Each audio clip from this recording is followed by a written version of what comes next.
Hey, everybody, and welcome to Colin's Backstage Pass. Every couple of weeks, we get together with bands and venues and significant music folks here in the Lake Norman area. I am so excited this week to have three of the four members of Unknown Artists. You guys, Hi, thanks I for guess having us. we're significant. Savannah, Matthew, Kylie, thanks for joining us. For having you. And Thanks we'll for- deal with Josh on another time. We'll get him in the next time. But He's Yeah, just he fun. does. He does. that's all right. We'll take it. We'll take it. We'll get you guys back. All right. So doing this to bring some awareness to the music scene, and you guys have obviously been in it a while now.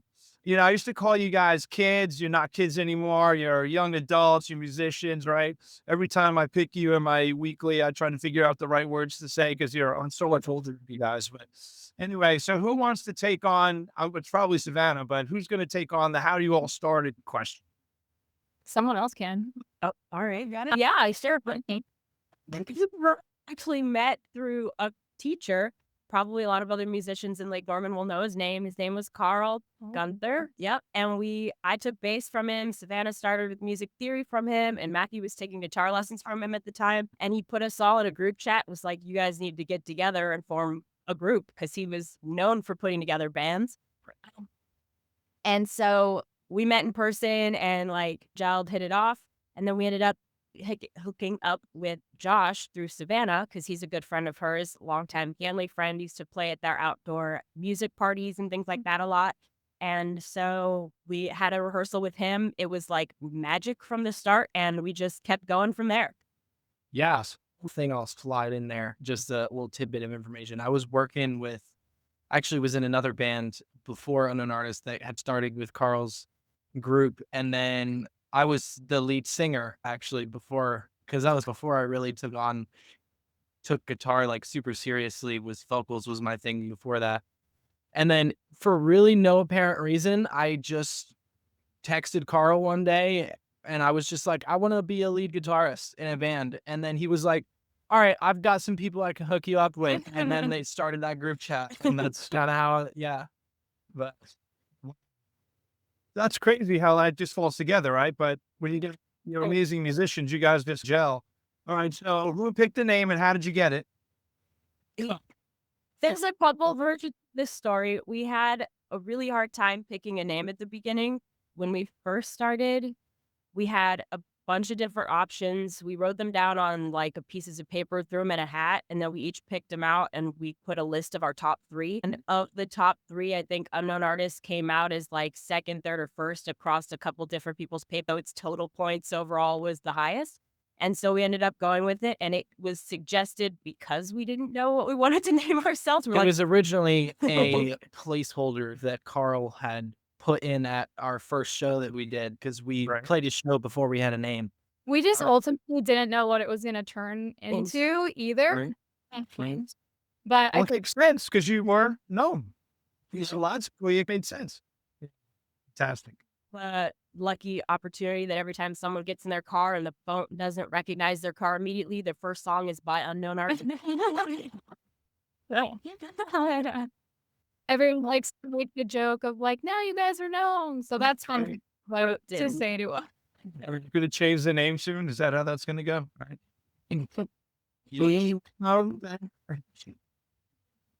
Okay, so I love that you guys play my generation of music because I'm old, obviously. And I always wondered how, so was that Carl? Was that you all? Were you already playing that kind of music? Was it the stuff you heard? How did you come up with 70s, 80s, 90s rock as teenagers? I mean, you guys were not listening to that on whatever local radio station is here in Charlotte, right? So how did this, I'm just amazed that you guys grabbed on it and you've mastered it so well. I think the main thing for me, at least how I gravitated towards that sort of music was, it wasn't really a lot of it like Josh, grew up listening to that all the classic rock and everything. Savannah grew up listening, her dad loves Van Halen, like grew up listening on all that sort of stuff. I found that kind of music just on my own musical journey by my favorite guitar players that I was into I was like, okay, so these are the guys that are inspiring me, you know, like John Mayer or Derek Trucks or that sort of thing. And so I was, okay, well, these guys inspired me. Who inspired them? And so I dug into them, found Jimi Hendrix, Stevie Ray Vaughan, and like all those sort of things. And so that kind of led me to just exploring all of the music of that sort of era. And I don't know, I was just like, I want to be a lead guitarist, and that sort of music is pretty fun to play lead guitar on. So I think all of us too are just generally drawn to the energy that that music Yeah. brings. Like the 80s, I very perceive theatrical. it as theatrical, like such a wild, high energy time. And so it's just so much fun to cover it. And also like we try to capture that energy on stage. So that's We're gonna get to that because there's obviously a big piece of your show that's that. So, I worry for the next your follow-up folks after you guys. What are they going to play if they're not playing 70s, 80s, and 90s? Because I don't know that there's anything, and this is just me. I'm probably going to get some hate mail for this one. Like thousands or 2010s that you're going to be able to cover and tribute, right? I mean, there's all 20 Taylor Swift songs and tributes you can do. I don't know who else stands out from this last generation, but you guys, like I said, I love that you guys grabbed on this and you do the stuff. And I've said this on my weekly picks. You do the stuff that really nobody else is doing. You're doing some of the hard rock that'll play one, but if you look at your set list, I would say 80% of it, no one's touching because they're probably either afraid of it or whatever. You guys have figured that out, right? So I'm guessing, you're the set list guy? Yeah. I mean, some of them are such like big vocal songs and like really epic guitar riffs and things like that. And we're really lucky as a band to have some really epic instrumentalists on our side. That is true. I think we all lucked out that we don't really have any limitations. I hate to that sounds so bad, but I don't think we've ever auditioned a song like, hey, what if we added this one? I think it would be good for the audience. I don't think we've ever had a time where any one of us has been like, actually, that's beyond my skill level. We've always just practiced up to it. And that's like how we've gotten better and better over the years too. I love that. always make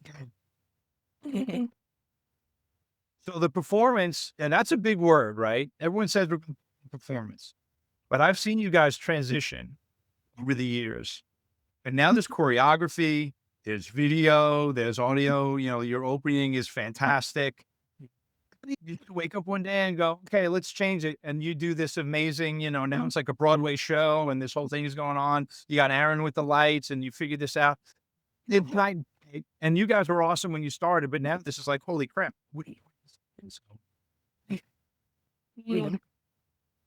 I think separately, it's a different passion. Like we all love music, but we also all love the captivating nature of performance. I know Kylie and I are really into musical theater, like show-stopping numbers. She did ballroom dance. We like the is also very into musical theater. but we both took dance. So I think it just folded as we got to know each other better and got more comfortable on stage.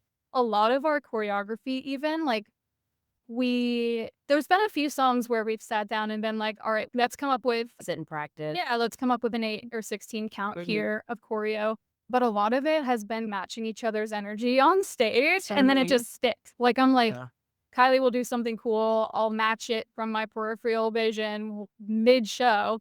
And then I'll be like, that was cool. Let's mark that. Let's keep doing that. So we've had vice versa moments where any three of us come up with something and we're like, that was cool. Let's keep it. A really good example of that, actually, fun fact, Saturday Night's All Right for Fighting, the Elton John song. We did not choreograph any of it. No, we We did just not. started doing it one night. We're like, all right, now we're going to keep doing it. And now it's something everyone can dance. Wow. And living on stage, that's very brave. Yeah. It helps. They're to- out of that. We're really comfortable around each other. So it's like when we're doing silly stuff on stage, nothing's like out. No fear. Nothing's judged. out of game. Yeah. Like we can riff off each other and it could just be anything. So that's a great kind of segue. You've obviously been together since you were young. Now you're starting to, you're becoming adults now. You got real life stuff you got to deal with, right? School's pretty much over or whatever other things you got working on. So how do you stay together So you were friends first, right? You became friends, musicians. How do you stay together with all the traveling you guys were doing and the rehearsing and all that stuff? How does that work? How do you guys make that work? I think that, like you said, we're a big part of the tightness of our group comes from our friendship. And, we're all very close with each other. We've developed a pretty strong relationship and friendship with each other. So that helps for sure to be friends with your bandmates. Yeah. I think too, and I hate to say it, but it's maybe rare to have like such a special group that I mean, none of us have any sort of ego. So I think it's like we're all in this together and we've really, yeah, we've maintained our friendships with band vacations to Universal and just quality Yeah. time together outside of being bandmates as well. Those like we used to do these like week long, like they Band called weeks. it band weeks, where we would all spend an entire week at like one of our houses and just do a whole little bonding, I guess, kind of staycation. Yeah. I think we also got really lucky too about like when we started, because we started at a time where we were all still in school. So we were stuck to one location pretty permanently. So we were able to develop our friendship long term with some really strong foundations. And now that we're all free, like agents, like adults, and like we live on our own, we have different jobs or things we're doing during the week. Because this is already such a strong foundation at the beginning, we've been able to like pick things or times that work for us that like we used to do like 2 rehearsals a week or Two one rehearsals. every other or Yeah. one every week. And now we can get away with doing like 1 or 2 that works for our schedules because we know we'll like work on it on our own time. Like Mhm. it's become flexible, but as people, we're still close. So we don't need that constant contact all the time. So it helps that we have that foundation too. Gotcha. No, I love that. And so I obviously to folks that are following you see that the schedule's changed a little bit. What was the catalyst to changing the amount of shows and how far you go and all that kind of stuff? What brought that on you? I think we're all trying to figure out what we want to do during the week and commit more hours to other jobs that will pay. I know Kylie and I have college degrees, so we're looking to put them to use. And Matthew's in school right now, actually. Yeah. And so we just wanted to free up some time to Figure out what's figure it next. out. And also in our 20s, maybe have more social events. I think all through college, we were every Friday and Saturday And Thursdays. working. And working has been so much fun. Like, it feels so silly to call it work. But also, like, we had an atypical college experience, atypical, just young adult experience so far, and it's been great. It's been amazing, but wanted to take some time to do some other things as well. And I think that's fantastic. You guys figured that out now and still stay together and still, put some shows on the calendar and not just go, we're done with this for a while. We'll see you in 10 years. We'll do a reunion tour. We're only a little bit into our shows this year, actually like halfway, which is crazy. But also we were hoping that if we played less, people would come see us more. You'd get to see us play some bigger venues maybe. And I'll have to let you know. That. And my guys are in the same boat, with Euphonic. It's, they want to play though. So they're on the other side of that is they just want to play. And so there are some months where we have 6 or 8 shows like you guys used to do back in the day, right? That's what they want. And it's, we've got a big enough footprint that works, but I applaud you guys for making a big boy, big girl decision on this one and not having it impact the band in a way where you're like, yeah, we're done here for a while. Cause I don't think your fans would be too happy with you. I've been to your shows and I don't know that there's any worry that people aren't showing up because the ones especially Bowyard, Lake Norman Brewery, some of the bigger venues. I think you guys are just fine from that perspective. So, I'm not a musician, obviously. I'm just the guy that, talks to all the cool people. How do you remember, and I ask this to everybody, so I'm not putting you on the spot. How do you all remember the words and all the music for 2+ hours of a show? How does that calculate in your head? I don't even, nobody has a really great answer for me. I'm hoping you guys have something different. How does it stay there? And do you dream about playing and singing at night? I've never really dreamed. I don't know that I dream about it. A lot of it I will attribute to just hours and hours of practicing and muscle memory, and maybe slight help with my gift from ADHD that allows me to, I don't know. I can, yeah, it's a lot of just muscle memory, that wasn't built overnight. I think we've just done it for years too. Like, I think we're like maybe 600 shows in, like, total. So we've done it. We've played these songs, The law of some of repetition. them, at least that many times, and then in rehearsal and whatever. So muscle memory, as big as that sounds, it really does kick in on stage, and we're grateful for it. Sometimes, actually, if I'm thinking too hard about what I'm playing, that's when I mess up. It's so weird. Yep. So backwards. I don't know. That's about it. I don't think I have any tricks either.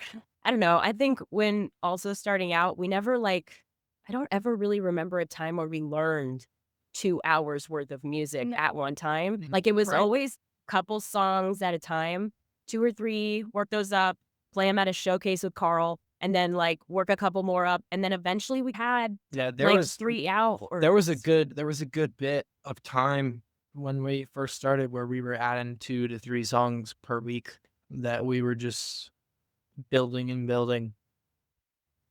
which I think also helps. That's what makes you all as musicians like magical to us that just watch you guys, right? It would because I'm behind the scenes and I'm helping with the setup and all. But when you guys get up there and just start going, and then like Matthew, when you came up and played with Euphonic that night and just grabbed the guitar and just jump right in, and I know you've all done that with different bands. I just go, I don't even know the song. I couldn't sing it. Or I know this, some of the words, but I would be horribly, it would be bad. People would leave. Come on, you can sing. I'm like, Thank you. nobody needs to see that. So, and I mentioned I was going to ask you this. I'm going to ask you this. There's another generation coming up.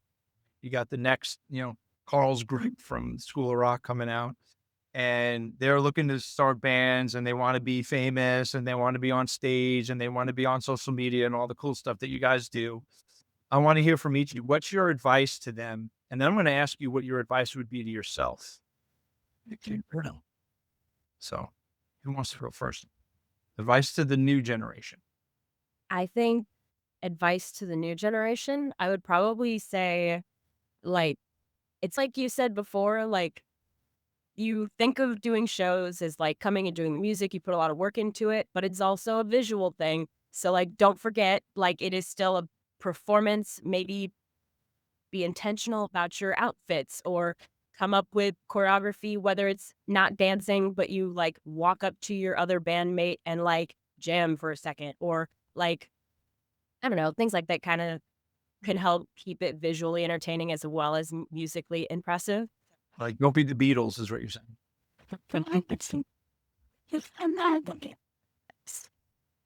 I think too, finding ways to be unique, or better yet, finding ways in which you already are unique. Like, we found those passion, that tie of visually performing among all 4 of us. And I think if you stay authentic to the things that do make you unique, it'll attract a really good audience.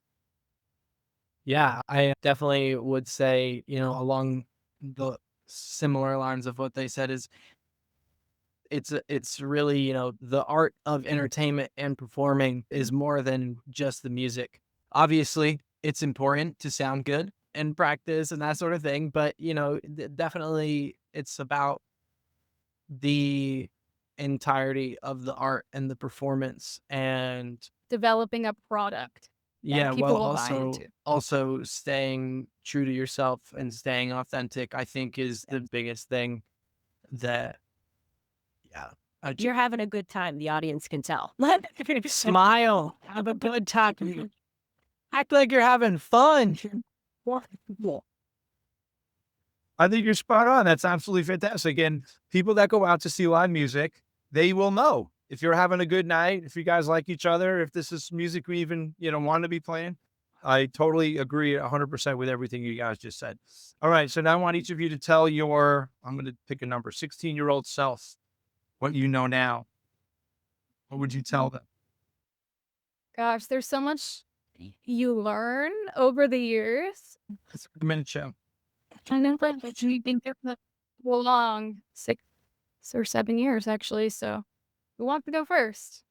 This might not be a very important one, like in your bones important, but like, well, okay, I lied. I'll be a parent. You're not telling me, you're telling yourself this. Like, no. To always bring sunscreen and to always drink water the day before. Yeah. Stay hydrated. Up is summer shows in North Carolina. Kick your butt. Mhm. That's good. Okay, that's good. That's good. Smoke's coming out of your ears now. I can tell. I still. Interesting. Yeah, 16-year-old self. I would say, man, that's tough. I would definitely say almost, I know this is going to sound lame, but very similar to what I said to the last thing, is just be yourself, be authentic, stay true to what makes you, while also finding ways to make your performance entertaining, unique, engaging, because at the end of the day, you are there to entertain the audience. And a lot more goes into that than just playing the notes on a guitar.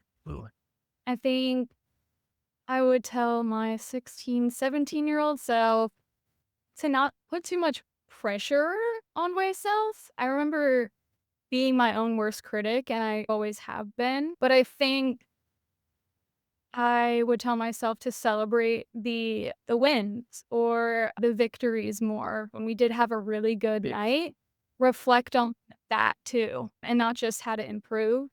But yeah, celebrate the small wins and just enjoy it as it comes. And also, I think it's great to, and this goes to anyone who's starting a band too, make time to or spend time with music outside of that band. Don't lose your love for it on an individual level.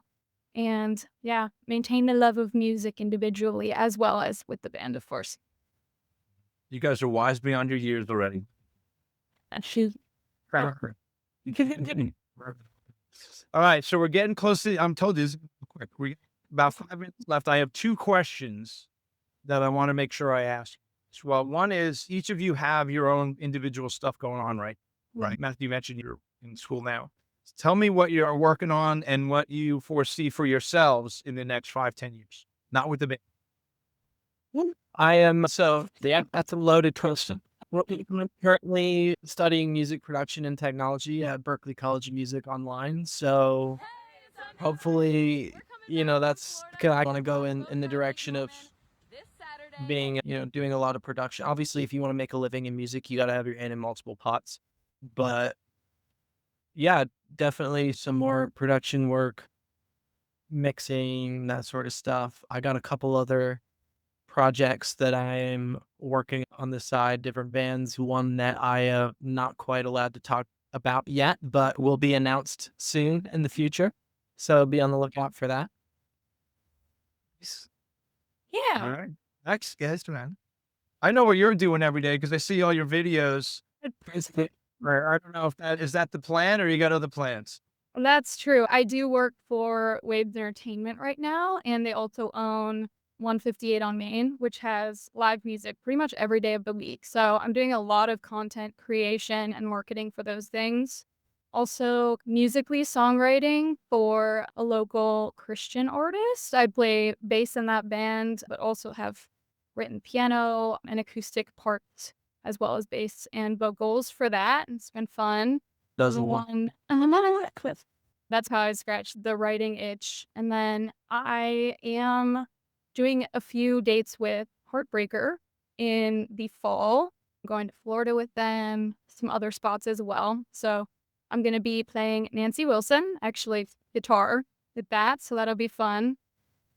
And yeah, recently I have been trying to learn solo songs again, just to have fun, play music, and do that kind of thing as well. Love it. Love it. Look at Kyle, you're giggling. I feel like you're going to tell me something really big. Me. I'm just happy to be here. No, honestly, I have been putting the fishing line out there, I guess, looking for my own job. I been helping a lot of my family through different moves and stuff. My mom recently went through a health crisis, so I helped her through the end of last year and the beginning of this year. And so it's been nice to have the free time to be able to do that. There's trying to figure out what's next, I guess. But it's fun to have things like interviews pop up in my day that make it all like. But yeah, so no, I'm picking up occasional like sub gigs here and there to fill some time. And Joseph Gallo. yep, He's great. love him. Come and And see us at Kylie and I will be playing with Joseph Gallo at Brickyard on July 4th. Come see. Very well, Joseph, he does sound for euphonic a good bit of our schedule, so we love him.